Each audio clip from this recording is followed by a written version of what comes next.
আমরা জন্মেছি একবার, মরবো একবার।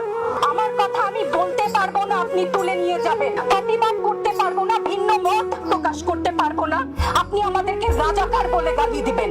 রাজাকার শব্দটা প্রকাণ্ড একটা গালি, যাকে তাকে দিবেন না। মুক্তিযুদ্ধের চেতনা কি ছিল?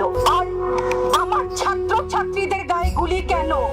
বিচার চাই না বলেছেন, আমিও একমত। কার কাছে বিচার চাবো? কোথায় বিচার চাবো?